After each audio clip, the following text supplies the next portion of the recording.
These are some drawings made of some blocks, these blocks here, in fact. So this block is two of them together, one on top of the other, and this flat one is a little bit smaller, and this is pretty much a cube, which is kind of nice. And so for these two pictures here, I arranged it so that this corner all kind of lined up. And so there's a little bit of overhang on the far side. And so this is the top view orthographic. This is the isometric view. And then this is a 3-view drawing. So with the top view, that's this one, you're looking at the object like this. With the front view, you're looking at the object like that. And with the side view, you're looking at the object like that. There's another couple of drawings here of just this block here. This is the top view right here. This is the isometric, and the isometric's about like that. And then here, this one here is a 3-view drawing of this, top, front, and side. And another couple of drawings here. This one's definitely not so exciting, but the cube. So top view of the cube, and then this one here is isometric view of the cube, and a 3-view drawing of the cube. So top, front, and side. And so that's this in a couple of different ways. This one here is this wedge. So the top view, which is this drawing here, you can really only see that it's just a rectangle. You can't see that it's got an angle to it. In the isometric view here, it looks about like that. About like that. Okay. This one here, I had the angle a little bit off. It was a little bit too steep. And then this one here, it's about 30 degrees between this edge and the horizontal plane, and between this edge and the horizontal plane. And then in this one here, you're seeing the top view, the front view, and the side view. Now in the top view and the side view, you don't see that it has a slope. So if all you did was show this or this, you wouldn't get sort of the main point of this being a wedge. After I drew those, I grabbed a bunch of other stuff that I had lying around. And so I drew this tape dispenser. I drew it. I did not want to draw this as an isometric. This was definitely the most challenging one of the set that I drew.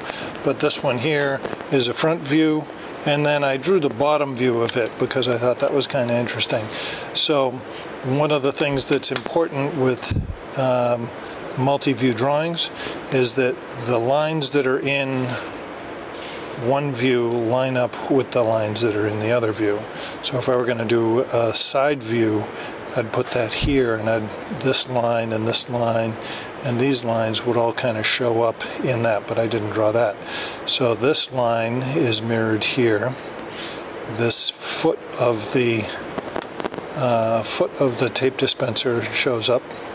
It's a horizontal line here, but it's a bump on this one. And couldn't really see the core of the tape, so I didn't draw it, but I could see the edge of the roll, so I drew that. And this one I couldn't really see because it was behind this edge here. I also drew a regular pencil eraser, and here's a regular pencil. So there's my pencil. I'm not sure where the eraser ended up. And drew my car key too.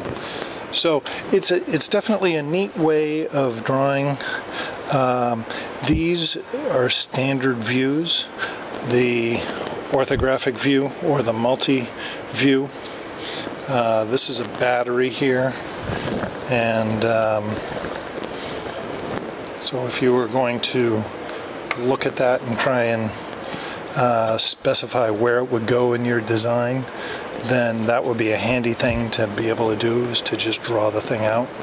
I also noticed some aspects of my key when I was drawing it that I didn't notice when I was just looking at it, that there's more of a curve down here, and then this is more of a flat, and that kind of comes a little closer together there. I noticed those things when I was drawing it, but I didn't notice them when I was just holding it in my hand, and I've had that car key for many years. So by drawing something, you can really get a sense of what it is in ways that is not apparent otherwise. And basically, I'm just using a pencil. I've used a pencil for all of this, and the eraser that's on the pencil is all I used.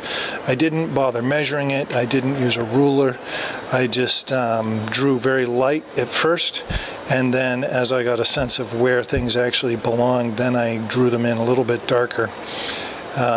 It's not very precise, but what it does is it gives you a sense of what the shape is, and where it is and where it isn't, and that way when you're making a design of something, if you can draw it out in a pencil drawing or with a pen, you can communicate your ideas pretty effectively in ways that would be more complex.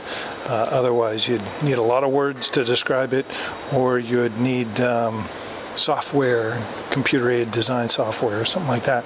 But if you just want to get an idea out of your head, this is a great way to do it, and I would definitely encourage you to give it a shot and try it out. Use a pencil, piece of paper, some shapes. I think starting with just regular blocks of wood is a great idea, and then moving on to regular things that you find lying around that are in your pocket or on your desk. And